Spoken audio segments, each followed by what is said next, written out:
The Hunger Games is one of my favorite young adult series. It has a strong lead in Katniss Everdeen and complex characters like Snow and Finnick Ogier, who are both charismatic and charming in a special kind of way. Just recently, the trailer for the latest movie in this franchise came out. A prequel story based on the book of the same name, this book focuses on the character of Coriolanus Snow and what led him to rise to power. This book starts off with Snow's family having lost all of their wealth after the war against the districts. His family's assets were all destroyed with District 13, a young man with a great name, a plan to become a success using words as his only currency. Now, I remember reading this book as soon as it came out. It is personally my second favorite book of the franchise after Catching Fire. The book is quite therapeutic if you're going through a breakup. In its core, it's a love story where love doesn't prevail. In this video, I want to go through the trailer of the new movie coming out and just break it down and see any references and parts of the book that are being displayed. This trailer starts with the Capitol's Academy, which is obviously all about branding. I mean, look at it. It has the Capitol logo all over, as well as we can see some buildings in the background being built. This book happens around 10 to 11 years after the first Civil War between the Capitol and the districts, so it's probable that the Capitol would still be rebuilding long after the war. We're introduced to Dr. Volumnia Gold, played by Viola Davis, and the person who's been credited for creating the Hunger Games, Dean Casca Highbottom, played here by Peter Dinklage. I think the casting of these two are amazing. They're both great serious actors that can bring something new to the role. So in this scene, we see the reaping of the games, and this time they're going to try something new. For the past 10 years, the people in the Capitol haven't been impressed with sending 24 young teenagers to kill each other. Big shocker. So this year, they're taking a new approach to make the Hunger Games more interesting. They're bringing in the top 24 students in the Academy to mentor the tributes. Each of the students gets one tribute to mentor in the arena. They also added in a new host. They basically made the games into a perverse version of a TV contest. In this scene, we're introduced to one of the main characters of the book, Lucy Greybeard from District 12 of all places. As we can see in this scene, tributes were not treated with luxury after being chosen for the game like later on, but instead they're put on cages and in inhumane conditions like animals, before letting them off to fight in a small arena with nothing but a few weapons. Lucy and Snow first meet in this scene, and he is determined to help Lucy win so he can then get a scholarship to go to university. We take a great look at the stadium in which the games are going to happen, looking completely intact.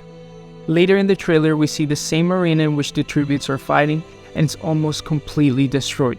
That's because during a tour of the arena, bombs explode, damaging the whole infrastructure. Despite this, the Capitol still sends them to fight there. We get introduced here to Lucretius, also known as Lucky Flickerman, the first host of the Hunger Games, and also a descendant of Caesar Flickerman from the original story. We can see in these scenes that the tributes are in their regular clothes, no fancy outerwear or technology to enhance the arena in any way, like in the original story.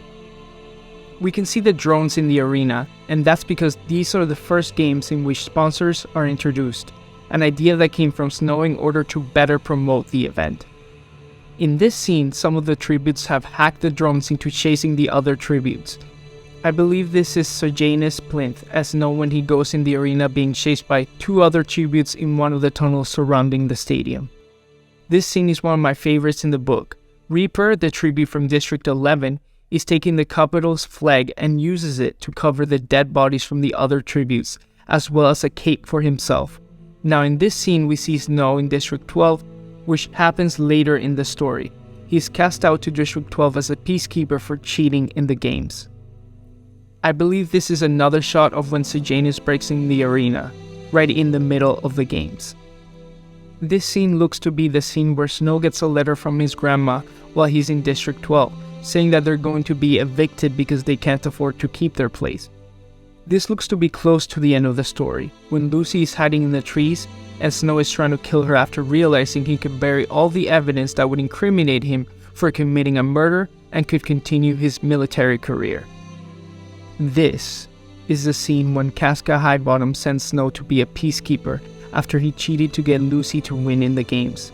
These are all from Snow's time in District 12 and the time he spent with Lucy and her covey. I think this is a scene Snow sees Lucy. Once he's sent to District 12, he goes to one of her performances and they meet again. Here, we take a first look at Tigress Snow. Coriolanus' cousin starts out this story as basically a fashion assistant, and she's constantly helping Snow look his best while he can't afford any new clothes.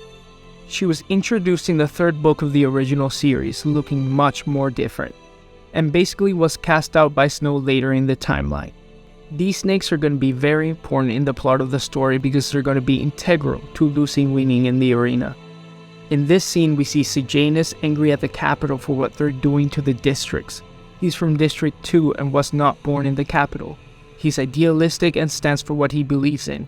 He knows that the Hunger Games are a twisted and perverse idea. Sejanus' family got to power during the war and was promoted to live in the capital. This happens in District 2, I believe, where all the peacekeepers are trained before they're sent out to each specific district. I believe this is one of the scenes in the end. The last chapter in this book is titled Snow Lands on Top, and he basically does. He manages to play strategically and achieve his goals. The final scene of the trailer is great. We have Tom Blyth, the actor playing young Snow, and the voice of Donald Sutherland, who played Snow in the original films with one of the most popular phrases of the original franchise. I'm very much looking forward to this movie. Hopefully, it'll be as good as the book and a great addition to this movie franchise. Don't forget to leave a like and subscribe, and if you have any suggestions for what movies I should do next, let me know in the comment section below.